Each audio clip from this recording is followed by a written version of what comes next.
दोस्तों, आपको पता है MS एक्सेल एक इम्पॉर्टेंट स्किल है किसी भी अच्छे जॉब के लिए। और मैं अपने वीडियोस में कोशिश कर रहा हूँ कि मैं जब आपको MS एक्सेल सिखाऊँ, मैं सिर्फ आपको फीचर्स ना बता दूँ, मैं आपको उसका प्रैक्टिकल इम्प्लीमेंटेशन सिखाऊँ। इसलिए मैं वीडियोस कम बनाता हूँ एक्सेल पर, लेकिन जो भी वीडियोस बनाता हूँ वो आपको प्रैक्टिकल इम्प्लीमेंटेशन सिखाते हैं। तो आज हम डेटा एंट्री और कुछ हद तक डेटा एनालिसिस जो है उसका काम कैसे होता है MS एक्सेल पर एकदम बेसिक से सीखेंगे, और कुछ एडवांस चीज़ें जो होती है उसकी झलक भी आपको इस वीडियो में मिलेगी। सो आप पूरा वीडियो देखिए। वीडियो जो है अगर आपको लंबा लग रहा है, ऑब्वियसली छोटा सा मिनी कोर्स है, तो सेव का बटन है यूट्यूब पर, उसे अभी दबा दीजिए। और वीडियो अच्छा लगे तो लाइक दबा देना, कमेंट कर देना। कुछ और जानना चाहते हो तो मुझे कमेंट्स में आप बताइए। आपके कमेंट्स पढ़कर ही मैं अगला वीडियो क्या बनाना है ये डिसाइड करता हूँ। दोस्तों, एक और बात, चैनल को आपने सब्सक्राइब नहीं किया है तो सब्सक्राइब कर दीजिए। और ज्वाइन बटन जो है उसके अंदर इंटरव्यूज़ है कई सारे इंडस्ट्री के CEOs के साथ। उसमें जो है एक्सेल के कुछ और एडवांस कोर्सेज मैं बनाने वाला हूँ। तो अगर आपको ये वीडियो अच्छा लगे तो नीचे ज्वाइन बटन को भी चेक कीजिए। सो दोस्तों, एक्सेल जैसा कि आपको पता है सॉफ्टवेयर कुछ ऐसा दिखता है। अब मैं जब आपको एक्सेल सिखा रहा हूँ, मैं ना सिर्फ आपको MS एक्सेल जो कि माइक्रोसॉफ्ट एक्सेल होता है वो, मैं गूगल शीट्स में भी सेम डेटा आपको दिखा रहा हूँ। तो अगर आपके पास MS एक्सेल सॉफ्टवेयर नहीं है और आप प्रैक्टिस करना चाहते हैं तो sheets.google.com पर जाकर जो है आप फ्री में जो है इस सॉफ्टवेयर को यूज़ कर सकते हैं। और जो भी चीज़ें मैं बताऊंगा आपको दोनों जगह करके दिखाऊंगा, तो आप प्रैक्टिस जो है गूगल शीट्स पर कर सकते हैं। और जब आप जॉब में जाएंगे तो MS एक्सेल गूगल शीट्स दोनों यूज़ होते हैं और दोनों का यूज़ काफ़ी सिमिलर होता है। तो आपके पास अगर सॉफ्टवेयर नहीं है, पैसे खर्च नहीं करने हैं आपको इस वक्त MS एक्सेल खरीदने के लिए, तो कोई बात नहीं, आप गूगल शीट्स को जो है फ्री में यूज़ कर सकते हैं। देखिए, जब डेटा एंट्री किया जाता है तो उसके 4 प्रकार होते हैं। पहला, ऑर्गेनाइज करना हो आपको पेपर डेटा। पेपर में कोई डेटा है, डॉक्यूमेंट्स है, फॉर्म्स है, उसे आपको डिजिटल करना है तो आप उसका एक्सेल में एंट्री करते हो। दूसरा, आपको उस एंटर किए हुए डेटा पर कुछ प्रोसेसिंग करना है या वो डेटा किसी के साथ शेयर करना हो, जैसे कि मार्कशीट्स हो सकते हैं या फिर सेल्स और इनवॉइस के भी डेटा हो सकते हैं। सो सेल्स इनवॉइसेस हो सकते हैं जैसे कि। तीसरा जो है, उस डेटा पर आप कुछ एनालिटिक्स कर रहे हो, MIS बना रहे हो, तो वो एक तीसरा होता है। MIS क्या होता है आप सोच रहे हो? तो MIS होता है मैनेजमेंट इंफॉर्मेशन सिस्टम। एक तरह से आप कह सकते हैं डैशबोर्ड होता है। मॉडिफाई डेटा, अगर आपको डेटा में कोई करेक्शन करना है, कुछ डेटा अपेंड करना है, उस डेटा की इंटीग्रिटी को चेक करना है, तो वो जो है वो भी इसमें हो सकता है। अब आपके लिए एक सवाल है, अगर आप एक्सेल जानते हो तो इस स्क्रीन पर एक डेटा एंट्री की मिस्टेक ऑलरेडी है। उस मिस्टेक को जो है आप मुझे कमेंट में बताइए क्या है। और आपको अब पता ही है, चैनल को अगर आप ज्वाइन करेंगे नीचे तो ऐसे और अच्छे वीडियोस आपको मिलते रहेंगे। तो चलिए दोस्तों, डेटा एंट्री करते हैं। डेटा एंट्री करने के बाद देखिए कुछ ऐसा दिखता है। बहुत ही सुंदर सा ये डेटा दिख रहा है और ये डेटा जो है हमारे पास एक्सेल में अवेलेबल है। तो ऐसा डेटा अगर आपको एंट्री करना है तो आप कैसे करेंगे? पहला समझिए, एक्सेल में ये जो आपको पूरा स्क्रीन दिख रहा है इसे कहते हैं वर्कबुक। और वर्कबुक में अलग अलग शीट्स होती है। तो यहाँ देखिए नीचे जो है, जो मैं अपने कर्सर से आपको दिखा रहा हूँ, कई सारी शीट्स हैं। सो इन कई सारी शीट्स को मिलाकर एक वर्कबुक बनता है। तो हम एक नई वर्कबुक लेते हैं और इस वर्कबुक में डेटा एंट्री चालू करते हैं। तो वर्कबुक में देखिए अलग अलग सेल्स है, हमारे पास रोज़ है, ये सारे रोज़ है और ये सारे कॉलम्स है। सो इसका व्यू मैं थोड़ा सा आपके लिए बढ़ा देता हूँ, राइट। और अब यहाँ पर जो है, जो पहला रो है, इसमें हम जो है जनरली हेडर्स लिखते हैं। तो यहाँ पर हमने जो पिछला वाला देखा था कि कोई सीरियल नंबर है तो यहाँ डालिए, पार्टी का नाम है तो यहाँ डालिए, आपके पास अगर प्रोडक्ट का नाम है, इनवॉइस का नंबर है तो उसके बाद इनवॉइस का नंबर आ जाएगा, यहाँ पर इनवॉइस का अमाउंट आ जाएगा, डेट आ गया यहाँ पर, और कोई फीडबैक या कमेंट्स है क्या, तो जो भी डिटेल्स थे हमने यहाँ डाल दिए। फिर इस रो को हम सेलेक्ट करते हैं। यहाँ पे 1 नंबर पे मैं सेलेक्ट करूँ तो 1 नंबर का रो जो है वो सेलेक्ट हो गया है। सो इसे सेलेक्ट करने के बाद इसे हमें बोल्ड करना है। बोल्ड करने के लिए कंट्रोल और B, Ctrl+B का आप कीबोर्ड कॉम्बिनेशन ट्राई कर सकते हैं। तो देखिए Ctrl+B मैं करता हूँ तो बोल्ड हो जाता है, तो इसे हम बोल्ड कर सकते हैं Ctrl+B से। अब आप जब डेटा एंट्री कर रहे हैं, कई बार ऐसा होगा कि अब आप रियलाइज़ करेंगे कि आपका जो ये डेट था वो तो सबसे पहले आना था, पर वो अब F में आ गया है। तो आप क्या करेंगे, तो हम जो है F जो है उसके ऊपर कर्सर लेकर जाएंगे, कर्सर को ऐसे पकड़ेंगे और उसे B और A के बीच में लाके छोड़ देंगे। आप देखिए जो F था वो B में आ गया। बहुत ही इजीली ये काम हो गया। अब आप देखिए यहाँ पे थोड़ा सा टेक्स्ट कट रहा है, इनवॉइस अमाउंट और इनवॉइस नंबर के ये टेक्स्ट कट रहे हैं। तो इससे आप कैसे डील करें, मैं थोड़ा सा और जूम इन कर देता हूँ कि आपको क्लियरली दिखे। तो यहाँ पर जो है आप जो है किसी भी दो ये जो आपके कॉलम्स हैं इनके बीच में जाइए और बीच में देखिए जाते ही ये कर्सर चेंज हो जाता है, उसे डबल क्लिक कीजिए तो इसका साइज़ जो है वो एडजस्ट हो गया टेक्स्ट के हिसाब से। इसी तरह F के बाजू में आकर वापस मैं कर्सर लाता हूँ, कर्सर देखिए चेंज हुआ, ऊपर गए कर्सर चेंज हुआ। हम दबा देंगे 2 बार अपना लेफ्ट माउस क्लिक, तो आपको लेफ्ट माउस क्लिक 2 बार करना है तो उसका साइज़ अपने आप एडजस्ट हो जाता है। इसी तरह सीरियल नंबर का ये जो विड्थ है बहुत ज़्यादा कम है, तो यहाँ पर अगेन आप अपना कर्सर ऊपर लेके जाइए, कर्सर चेंज हो गया, डबल क्लिक कीजिए वो छोटा हो जाएगा। आपको अपने हिसाब से साइज़ सेट करना है तो ऊपर जाइए और पकड़िए लेफ़्ट का जो आपका माउस का एरो है, लेफ़्ट का जो बटन है उसे दबाकर खींच दीजिए थोड़ा सा, और जहाँ पर भी छोड़ना है वहाँ छोड़ दीजिए, इसका साइज़ एडजस्ट हो जाएगा। अब यहाँ पर आपने डेटा एंट्री के लिए ये तैयारी कर ली है। यहाँ पर जो है आपको सीरियल नंबर लिखना है 1 2 3। अगर सीरियल नंबर की ज़रूरत नहीं है तो इस पूरे कॉलम को आप डिलीट कर सकते हैं। सेलेक्ट कीजिए, राइट क्लिक कीजिए माउस से और डिलीट दबा दीजिए। गूगल शीट्स पर आपने ये चीज़ देख लिया है, इसी को हम कंट्रोल-C दबाकर कॉपी करते हैं और देखते हैं कि एक्सेल में, MS एक्सेल में ये चीज़ कैसे हो सकती है। MS एक्सेल में देखिए ये प्लस का बटन दबा के एक नया हमने शीट खोल लिया, यहाँ पर कंट्रोल-V करके हमने पेस्ट किया। अब देखिए यहाँ पर ये सेम चीज़ आ गई। यहाँ पर भी हम थोड़ा सा जूम कर लेते हैं व्यू कि आपको क्लियरली दिखे। ओके, अब यहाँ पर भी जो है आप देखिए ये जो नाम है उन्हें मुझे चाहिए कि एक ही लाइन में ये नाम दिखे, तो हम C और D के बीच में कर्सर को ले जाएंगे। ये देखिए कर्सर थोड़ा सा चेंज हो गया, यहाँ पर ध्यान देना है आपको। C और D के बीच में लाइए, कर्सर चेंज हुआ, लेफ्ट वाला जो मैंने माउस का बटन है उसे दबा कर रखा है और थोड़ा सा इसे खींच दिया तो ये लंबा हो गया। इनवॉइस नंबर के बाद D के राइट में आकर वापस मैं कर्सर दोनों सेल के बीच में ले जाता हूँ, ये D और E के बीच में, और यहाँ पर मैं डबल क्लिक कर देता हूँ लेफ्ट बटन से माउस के, तो ये साइज़ इसने अपने हिसाब से एडजस्ट कर लिया क्योंकि ये ऑलरेडी 2 लाइन में जा चुका है। लेकिन अगर मुझे 1 लाइन में चाहिए तो मैं इसे खींच भी सकता हूँ। इसी तरह यहाँ पर भी जो है इसे खींचकर हम जल्दी से इसे लंबा कर लेते हैं। सो ये एक चीज़ हो गई। इसको यहाँ से भी थोड़ा सा ऊपर खींच देंगे तो हाइट भी थोड़ा सा एडजस्ट हो गया। अब यहाँ पर हम जो है डेटा की एंट्री कर सकते हैं, डेट, नेम, प्रोडक्ट नेम, सब चीज़ लिख सकते हैं। आप देखेंगे मैंने कुछ शीट्स में जो है यहाँ पर एंट्री करके रखा है आपको चीज़ें दिखाने के लिए और अलग अलग चीज़ें सिखाने के लिए। पर ये एंट्री कैसे होता है, क्विकली आपको एक एग्जांपल देता हूँ मैं। डेट आपको जब लिखना है, आपको डेट का फॉर्मेट डिसाइड करना है। तो इस पूरे सेल को A को आप क्लिक करेंगे, A के ऊपर राइट क्लिक करेंगे और यहाँ पे फॉर्मेट सेल्स का ऑप्शन होता है, आप उस पर क्लिक कीजिए। फॉर्मेट सेल्स में आपको डिसाइड करना है कि ये सेल के अंदर डेटा किस टाइप का है। तो जनरल में डेट जो है जैसे वो सैंपल दिखा रहा है, पर हम डेट को स्पेसिफिकली सेलेक्ट कर सकते हैं और फिर डेट के अलग अलग फॉर्मेट हमें मिलते हैं कि डेट किस प्रकार से आपको दिखाना है। तो हमने समझो ये सेलेक्ट किया 14 मार्च 2012 वाला फॉर्मेट। तो हम जो भी डेट लिखेंगे, मैं लिखता हूँ 14/03/2022, उसे वो जो है डैश के साथ हम लिखते हैं तो अपने आप जो है वो उसे इस फॉर्मेट में ले आएगा। तो अगर हमने यहाँ पे बहुत सारे डेट लिखे हैं इसी प्रकार से, समझो अगला वाला जो है वो 15 है, इसके अगला वाला जो है वो 16 है और इसके अगला वाला जो है वो 17 अप्रैल है। अब मुझे इनका अगर फॉर्मेट कभी चेंज करना हो, वापस मैं सेलेक्ट करता हूँ। अब ये एक डेटाबेस फॉर्मेट में है अंदर, तो अंदर आने के बाद हम जो है सेलेक्ट कर सकते हैं कि इसे आप जो है अभी इस फॉर्मेट में दिखाओ, तो ये चेंज हो गया।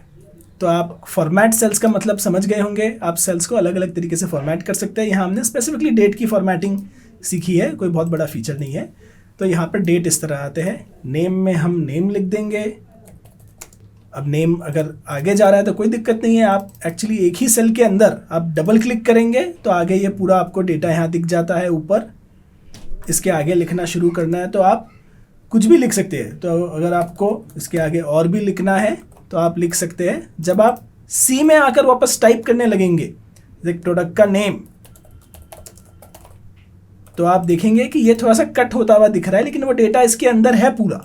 आपको अगर पूरा व्यू लेना है तो आप बी का साइज़ बढ़ा सकते हैं, या फिर आप बी पर जाइए और बी में एक चीज़ होता है व्रैप टेक्स्ट, वो इनेबल कीजिए। तो यहाँ ऊपर हम जाएंगे होम में और यहाँ पर हम अब व्रैप टेक्स्ट का फीचर देखेंगे जो यहाँ पर आपको दिख रहा है होम में। तो व्रैप टेक्स्ट क्लिक अगर हम कर देते हैं तो टेक्स्ट जो है सेल का साइज़ जो है बड़ा हो जाएगा और टेक्स्ट पूरा उसके अंदर आपको दिखेगा। भले ही पूरा एक पैराग्राफ आपने लिखा हो, सेल बड़ा होता जाएगा इस तरह।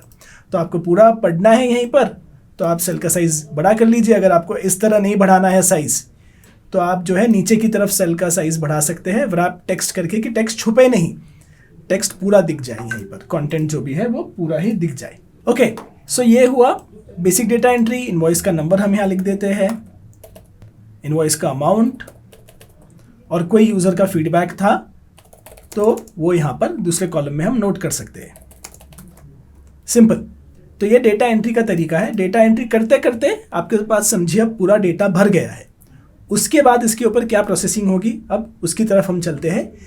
इसके ब्यूटिफिकेशन कैसे करनी है, इसको थोड़ा ऑर्गेनाइज कैसे करना है आगे वो भी मैं आपको बताऊंगा। लेकिन आपको अब लग रहा होगा कि मैं बहुत ज़्यादा सिंपल चीज़ें दिखा रहा हूँ, तो मैं थोड़ा सा बात को आगे बढ़ा रहा हूँ। लेकिन इसके अंदर डेटा को ब्यूटीफाई कैसे करना है, इसको अच्छे से प्रेजेंट कैसे करना है। कई बार होता है कि हम एक्सेल में डेटा डाल देते हैं लेकिन हम अनाड़ी लगते हैं, और कोई MBA आ जाता है अच्छी पढ़ाई लिखाई करके, वो इस तरह एक्सेल शीट को ब्यूटीफुल कर देता है, सुंदर बना देता है कि हम लगते हैं अनाड़ी, वो लगता है खिलाड़ी। तो हम आपको भी अनाड़ी से खिलाड़ी बनाएंगे, आप मेरे साथ बने रहिए। अगेन आपको याद दिला दूँ, वीडियो लंबा लग रहा हो आपको तो नीचे सेव बटन है, उसे दबा दीजिए। से ये हुआ डेटा भरते कैसे है। सो ये समझिए आपके पास एक फुल शीट है जिसमें डेटा है, और आपसे कहा गया कि हज़ारों ये एंट्री जो है उसमें जो है आप इनवॉइस नंबर में मिस्टेक्स ढूंढिए। और इनवॉइस नंबर में आपको दो तरीके के मिस्टेक्स ढूंढने हैं। पहला क्या है कि इनवॉइस नंबर डुप्लीकेट है, एक ही इनवॉइस नंबर दो बार आ गया तो मतलब कुछ गड़बड़ है। दूसरा आपसे कहा गया कि इनवॉइस नंबर का फॉर्मेट है एक, कि इनवॉइस नंबर 7 अक्षर का होना चाहिए। अगर 6 है तो मिस्टेक है, 8 है तो मिस्टेक है, उसे भी आप पकड़िए। तो पहले हम सबसे इजी चीज़ करते हैं कि इसका लेंथ जो है इनवॉइस नंबर का वो गलत है, तो उसे कैसे पकड़े। तो हम यहाँ जी रो में देखिए, ये जो जी का कॉलम है इसमें सारे इनवॉइस नंबर्स हैं हमारे डेटा सेट में। ये अब मैं आपको गूगल शीट्स पे दिखा रहा हूँ, सेम चीज़ हम एक्सेल में भी कर सकते हैं। राइट क्लिक कीजिए और क्लिक कीजिए 1 कॉलम टू द राइट। तो आपने राइट में एक नया कॉलम बना दिया, बाकी सारा डेटा हट गया। अगेन याद रखिए, जी पर राइट क्लिक किया हमने और कहा 1 कॉलम राइट। अब यहाँ पर जो है आप बोलेंगे एक, इसको हम चेक सम जो है करके एक टाइटल दे देते हैं, या फिर लेंथ चेक बोल देते हैं सिंपल सी भाषा में।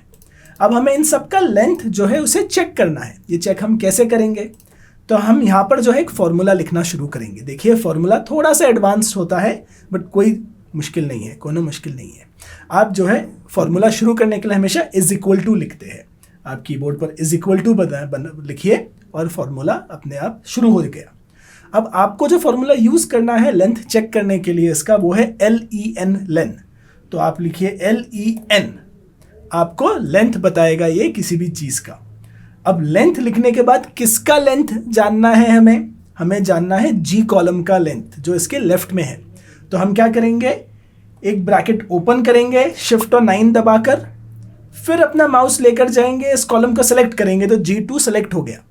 मैं चाहूँ तो G2 को यहाँ डिलीट करता हूँ और G2 अपने हाथ से भी लिख देता हूँ तो भी वही असर होगा। अगेन आप समझिए, ये थोड़ी सी इंपॉर्टेंट चीज़ है। यहाँ पर हम जो है फॉर्मूला यूज़ कर रहे हैं लेन, और वो यूज़ करने से पहले जो है हमें इज इक्वल टू लिखना है, राइट। और फिर हमें जो है ब्रैकेट में सेल का नंबर डालना है और फिर ब्रैकेट को बंद करना है। तो ये हम यहाँ पर ऊपर करने वाले हैं। मैं थोड़ा सा और जूम कर देता हूँ कि आपको ठीक से दिखे।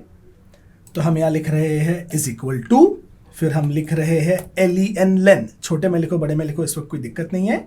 शिफ्ट ब्रैकेट ओपन, हम लेफ्ट में जाएंगे और माउस से जो सेल सेलेक्ट करना है उसे सेलेक्ट करेंगे या अपने हाथ से लिख देंगे G2 और फिर हम ब्रैकेट को बंद कर देंगे। ब्रैकेट को बंद करने के बाद हम एंटर दबाएंगे तो देखिए मैजिकली यहाँ पर जो है आप देख सकते हैं ये जो H और 2 का कॉलम है, H2, आप रोज और कॉलम्स को पढ़ना सीखिए। एक्चुअली फॉर्मूलाज सीखने से पहले आपको ये जानना ज़रूरी है कि H जो है वो आपका कॉलम है और 2 आपका रो है। इसका मतलब 7 नंबर ये जो जहाँ लिखा हुआ है वो आपका H2 सेल है। हर सेल का एक नंबर होता है। मेरा एक कोर्स है एक्सेल के एकदम बेसिक्स जो आपको ये चीज़ें बताता है।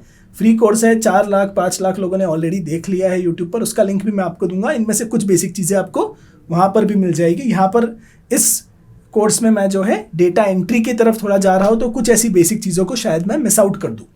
एंड अगेन आप कमेंट्स में हमेशा पूछ सकते हैं अगर कोई चीज़ रह गई हो तो। सो अगेन यहाँ पर H2 में मुझे लेंथ मिल गया इनवॉइस का, लेंथ 7 है तो सही है। अब आप क्या कर सकते हैं, आप Ctrl+C दबाइए, कॉपी कीजिए और बाकी इस पूरे शीट को जो है यहाँ पर आप सेलेक्ट कीजिए H3 का सेल, नीचे आइए जहाँ भी एंड हो रहा है वहाँ शिफ्ट और क्लिक कर दीजिए तो आपने ये देखिए ब्लू हाईलाइट हो गए, ये सारे सेल जो है वो कॉपी हो गए हैं। अब यहाँ पर आप Ctrl+V दबा के इस सेम फॉर्मूला को सब जगह पेस्ट कर सकते हैं। अब एक्सेल की बढ़िया बात ये है कि जब आप H2 में हैं तो देखिए आप फॉर्मूला यहाँ पर ये G2 का लेंथ बता रहा है, लेकिन जब इस फॉर्मूला को आपने पेस्ट किया नीचे तो ये G3 का लेंथ बता रहा है, यहाँ पर आपको G4 का दिखा रहा है।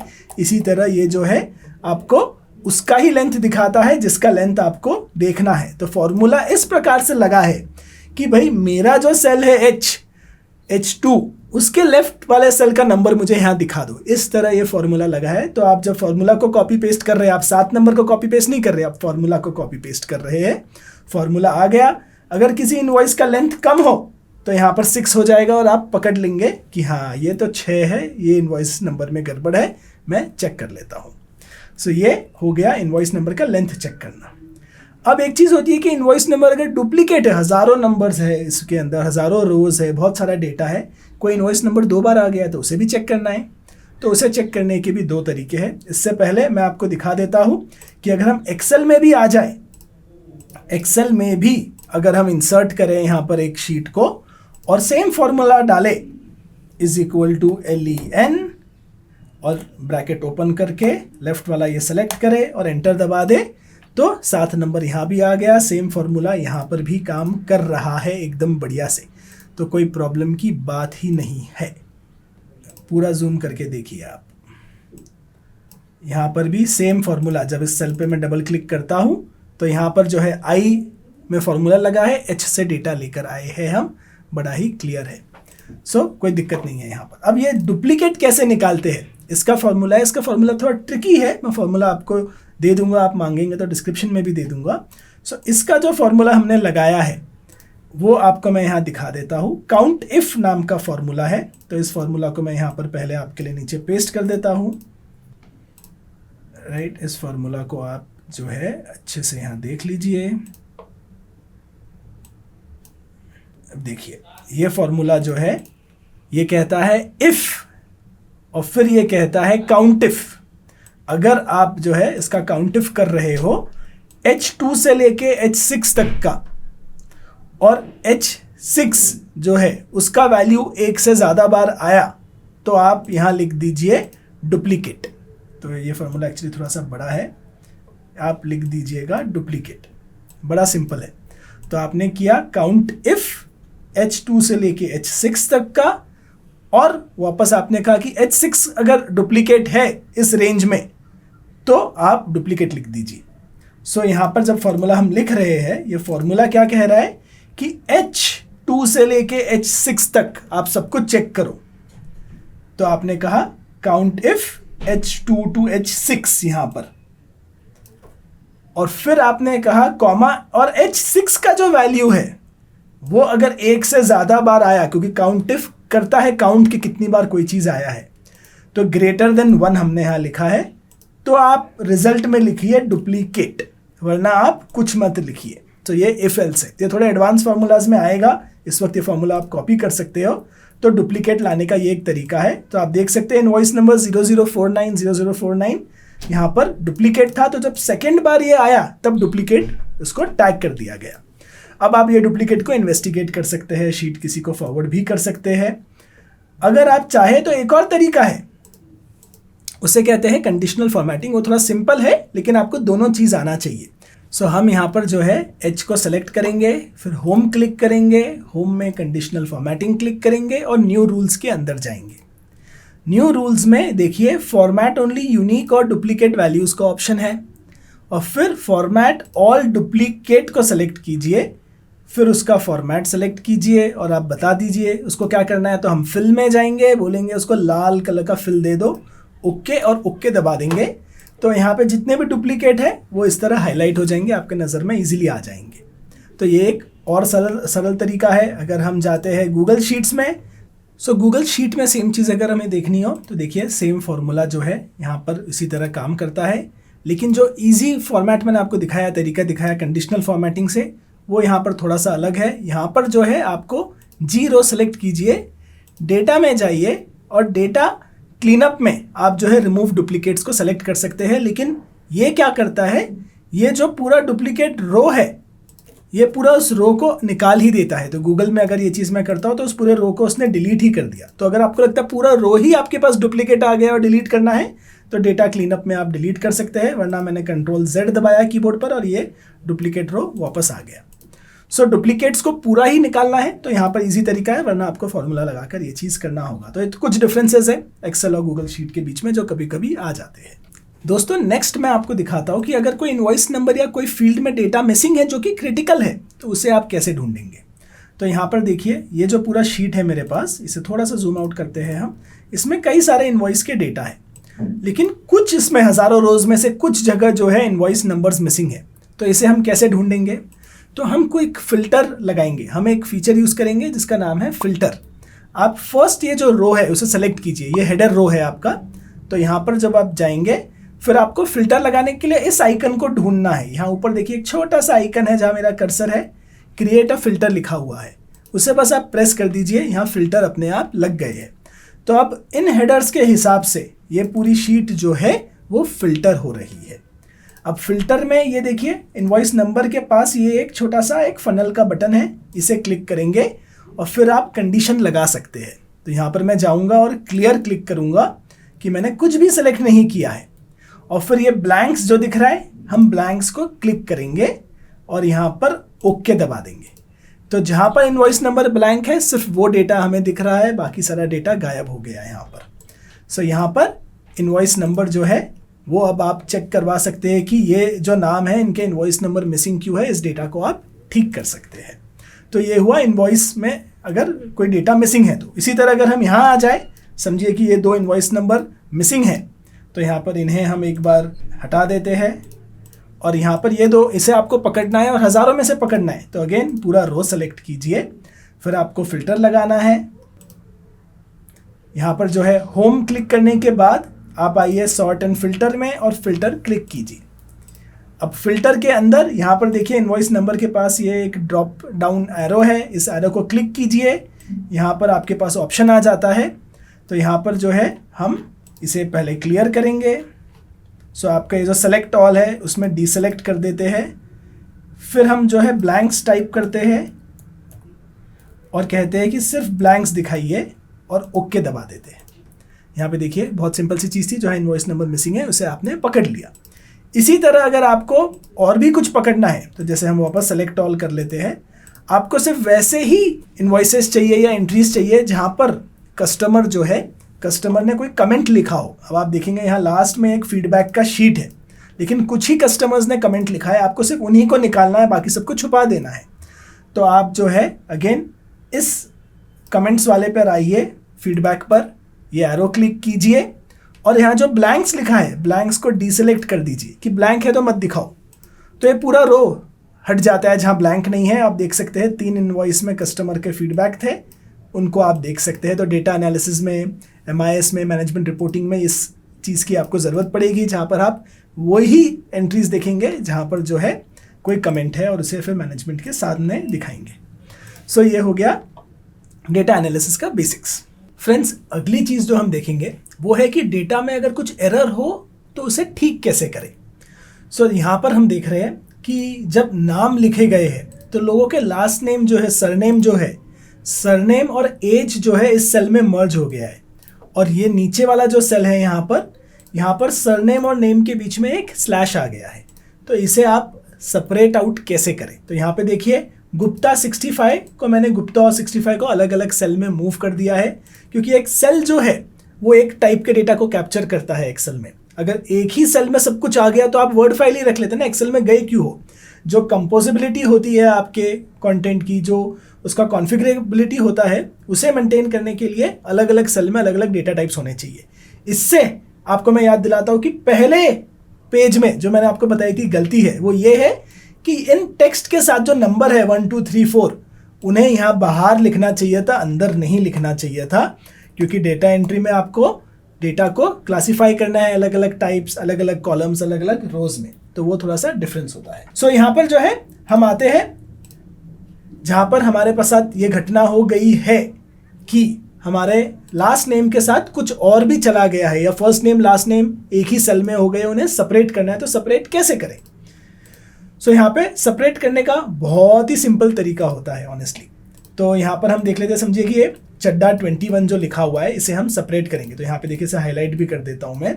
तो हमें चड्डा 21 को जो है सेपरेट करना है। तो पहले हमने क्या किया है कि हमने 2 एक्स्ट्रा कॉलम खाली कर लिए कि सेपरेट होके चड्डा जो है यहाँ आएगा, 21 जो है यहाँ पर आएगा। ये जो चीज़ है एक्सेल में और गूगल शीट्स में अलग अलग तरीके से की जाती है, तो थोड़ा ध्यान दीजिए। यहाँ पर जो है चड्डा 21 को हम स्प्लिट करेंगे इन 2 में। तो यहाँ पर आप पहले डेटा में जाइए, ऊपर देखिए डेटा का ऑप्शन है, उसे क्लिक कीजिए। इसमें टेक्स्ट टू कॉलम का ऑप्शन है, सो टेक्स्ट टू कॉलम को क्लिक कीजिए। सो हम चड्डा 21 के सेल को क्लिक करेंगे और टेक्स्ट टू कॉलम क्लिक करेंगे। अब यहाँ पर हमें पता है कि चड्डा 21 के बीच में एक स्पेस है और इन सारे कॉलम्स में जो एक स्पेस दिख रहा है, तो स्पेस को हम एक एज अ वेरिएबल यूज करेंगे। स्पेस जहाँ आया वहाँ पे उसको स्प्लिट करवा देंगे। तो हम डिलिमिटर ऑप्शन सेलेक्ट करेंगे, नेक्स्ट क्लिक करेंगे और हम कहेंगे स्पेस, टैब को डीसेलेक्ट करेंगे। यहाँ पे आप स्पेस सेलेक्ट करेंगे कि स्पेस के क्राइटेरिया को लेकर आप इसे सेपरेट कर दो। यहाँ आप देख सकते हैं चड्डा और 21 जो है अलग अलग इसमें चले गए। नेक्स्ट और फिनिश कर दीजिए, उसको ओके दबाइए क्योंकि डेटा पहले से कुछ था। और यहाँ देखिए चड्डा और 21 स्प्लिट हो गया। तो ये चीज़ जो है यहाँ पर 2 अलग अलग कॉलम में आ गया। अगर इसी इफेक्ट को आपको पूरे कॉलम में सेलेक्ट करना है तो पूरे कॉलम को सेलेक्ट कर लीजिए और फिर आप टेक्स्ट टू कॉलम क्लिक कीजिए, डिलिमिटर लगाइए, नेक्स्ट कीजिए, स्पेस सेलेक्ट कीजिए। आप देखिए ये पूरा डेटा सेपरेट हो गया है और इसे नेक्स्ट दबाने के बाद आप इसे फिनिश कर दीजिए। हमें सामने कोई फॉर्मेटिंग या कुछ एडवांस नहीं करना है, बहुत सिंपल है। और इसे बाजू वाला सेल हमने खाली रखा था क्योंकि वो रिप्लेस हो जाएगा उसमें डेटा। तो ये देखिए सारे ये सेपरेट हो गए। अब इसी तरह हो सकता है ये स्लैश भी हो सकता था यहाँ पर, और इसी तरह हो सकता है कुछ और भी हो सकता था। तो गूगल शीट्स में चलते हैं इसी चीज़ को करने के लिए। तो यहाँ पर देखिए गूगल शीट्स में ये चीज़ जब हम कर रहे हैं तब हम सिंपल एक फॉर्मूला लिखेंगे। ये एक्सेल में नहीं चलता है, गूगल शीट्स में चलता है। इज इक्वल टू, आपको थोड़ा सा जूम कर देता हूँ मैं पहले, तो हम स्क्रीन को जूम करते हैं। अब देखिए हम चड्डा 21 को जो है आपको मैं हाईलाइट भी करके दिखा देता हूँ कहाँ पर काम हो रहा है। हम क्लिक करने वाले हैं इज इक्वल टू और फिर हम कहेंगे SPLIT, फॉर्मूला है स्प्लिट, फिर ब्रैकेट ओपन करेंगे। हम लेफ्ट में चड्डा 21 का जो सेल है C5 इसे सेलेक्ट करेंगे, फिर कॉमा दबाएंगे। अब आपको किस बेसिस पे स्प्लिट करना है? स्पेस के बेसिस पे करना है। तो हम एक कोट्स ओपन करेंगे, स्पेस डालेंगे, कोट्स बंद करेंगे और फिर ब्रैकेट बंद करके एंटर दबाएंगे। तो आप देखिए चड्डा और 21 सेपरेट सेल्स में आ गए यहाँ पर। इसी चीज़ को जो है अब इस फार्मूला को हम कॉपी करके नीचे डालेंगे तो ठक्कर भी हो गया, भाई मेहता भी हो गया, पटेल भी हो गया। इस फार्मूला को हम कॉपी करके नीचे लेते गए और जब हमने कॉपी किया तो इस सेल का हाईलाइट भी कॉपी हो गया है। उस हाईलाइट को आपको हटाना है तो इन सारे सेल्स को सेलेक्ट कीजिए। ऊपर ये बटन हाईलाइट का होता है, इसे क्लिक करके वाइट सेलेक्ट कर लीजिए तो हाईलाइट येलो से वापस वाइट हो गया। तो इस तरह आप स्प्लिटिंग कर सकते हैं। स्प्लिट में आप देखिए यहाँ पे मिश्रा जी के लिए हमने एक स्लैश था, तो उसके लिए फॉर्मूला क्या था? स्प्लिट C4, जो ये वाला सेल है मिश्रा जी का, इसमें कोट्स के बीच में हमने स्लैश लिखा, स्पेस के जगह स्लैश के बेसिस पे हमें जो है इसे स्प्लिट करना था, तो ये स्लैश के बेसिस पर स्प्लिट हो गया। बड़ा ही सरल था ये। अब हम देखते हैं कि शीट को ब्यूटीफाई करके अच्छे से ऑर्गेनाइज कैसे करते हैं। शीट को ब्यूटीफाई करने से पहले एक डेटा मैनिपुलेशन या ऑल्ट्रेशन की भी टेक्निक मैं आपको बताता हूँ। सो यहाँ पर देखिए कि ये डेटा जो है इस वक्त ऐसा है कि सीरियल नंबर यहाँ आ रहे हैं, नाम यहाँ आ रहे हैं और बाकी सब जो है ऊपर जा रहा है प्रोडक्ट नंबर इनवॉइस। लेकिन अगर आपको इस डेटा को एंट्री करने के बाद कहा गया कि भैया आप नाम यहाँ लिखिए, एज यहाँ लिखिए और इनवॉइस नंबर यहाँ लिखिए और इस फॉर्मेट में डेटा भरिए, तो आपका क्या डेटा भरा हुआ वेस्ट हो गया? जी नहीं। इस चीज़ को करने के लिए एक फीचर होता है जिसका नाम होता है ट्रांसपोज। सो आप ट्रांसपोज जो है इस फीचर को यूज़ करेंगे और इस चीज़ को ईजिली कर लेंगे। तो ये ट्रांसपोज कैसे होता है इसका फॉर्मूला है, पर आपको रेंज याद रखनी है कि ये जो आपका पूरा टेबल है इसका रेंज क्या है। तो ये चालू कहाँ से होता है? A1 से होता है। देखिए ये अगर बॉक्स है तो ये बॉक्स चालू हो रहा है लेफ्ट में A और 1 से, तो हम यहाँ लिख देते हैं A1 से ये चालू हो रहा है। कहाँ ख़त्म हो रहा है? G15। आप देख रहे हैं ये वाला जो सेल है जहाँ ख़त्म हो रहा है, ये बॉक्स दोनों कोने हम बॉक्स के पकड़ रहे हैं, तो ये G15 पर ख़त्म हो रहा है, तो हम लिख देते हैं G15। अब A1 टू G15 का रेंज है। अब हम यहाँ नीचे आएंगे जहाँ जगह खाली है, हम यहाँ पर एक फॉर्मूला लगाएंगे सिंपल सा। थोड़ा जूम कर देता हूँ कि आपको क्लियरली दिखे। अब फॉर्मूला आ रहा है is equal to transpose, TRANSPOSE।